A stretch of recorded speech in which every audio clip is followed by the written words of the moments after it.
হাই everyone, আসসালামু আলাইকুম। স্বাগতম জনাইছোঁ নাদিৰাছ লাইফৰ অন্য এটি ভিডিঅ'লৈ। কি খবৰ আপোনালোকৰ? আশা কৰোঁ ভালে আছে, ময়ো ভালে আছোঁ। এয়া চাওক মৰিচা। মই আজি সৰু মাছৰ সৈতে বনাম মৰিচা, ভাতকেৰেলা আৰু আলু দি এটা চৰচৰি।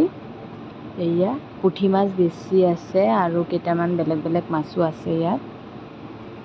মই চব্জিখিনি ভালকৈ ধুই ল'লোঁ, ধুই ইয়াতে কেৰাহীত দি দিছোঁ গোটেইখিনি।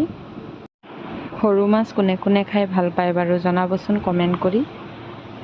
এয়া মই কেৰাহীত চব্জিখিনি ভালকৈ ধুই ইয়াতে দি দিলোঁ আৰু ইয়াতে মাছখিনিও দি দিলোঁ। এতিয়া ইয়াতে মছলা এড কৰিম। জিৰা গুড়ি, হালধি গুড়ি,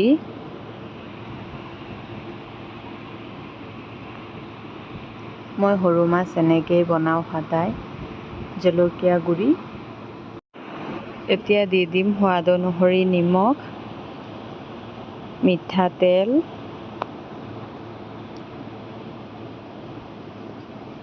আৰু দি দিম মিহি মিহিকৈ কাটি লোৱা পিঁয়াজ,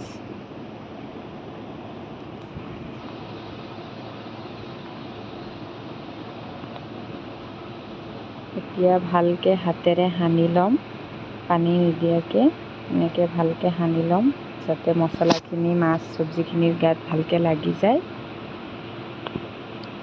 মৰিচাকেইটা কিনা আছিলে আৰু ভাতকেৰেলা আমাৰ ঘৰৰে আছিলে। সৰু মাছ এনেকুৱা চব্জিৰ লগত খাবলৈ ভাল লাগে। সনা হৈ গ'ল। এতিয়া মই ইয়াতে পানী এড কৰি দিম। পানীখিনি দি ভালকৈ আৰু অলপ ভালকৈ লৰাই লৈ মই গেছত উঠাই দিম, ঢাকনখন লগাই দিম। এয়া গেছত উঠাই দিলোঁ।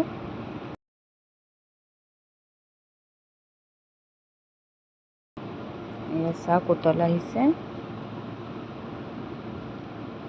আকৌ ভালকৈ ঢাকি দিম যাতে চব্জিখিনি ভালকৈ সিজি যায় আৰু পানীখিনিও শুকাই যায়। এতিয়া মই অলপ লৰাই দিছোঁ আৰু নিমখটো টেষ্ট কৰি চালোঁ, ঠিকে আছে। এনেকৈ লৰাই দিম আৰু অলপ শুকাব লাগিব পানীখিনি। দেখিবলৈ কিন্তু খুবেই ধুনীয়া হৈছে, চাওক লোভনীয়। খাওঁ খাওঁ লাগিছেনে বাৰু? এতিয়া দি দিলোঁ ফালি লোৱা কেঁচা জলকীয়া, অলপ বেছিকৈ দিছোঁ। আপোনালোকে কমায়ো দিব পাৰে, যদি জ্বলা খাই বেছিকৈও দিব পাৰে। কেঁচা জলকীয়াৰ গোন্ধটো যে খুবেই ধুনীয়া আহে সৰু মাছৰ চৰচৰিত। এয়া চাওক ফাইনেল লুক হৈ গ'ল। খাবলৈ বহুত টেষ্টি হৈছিলে। Bye bye, Allah Hafiz.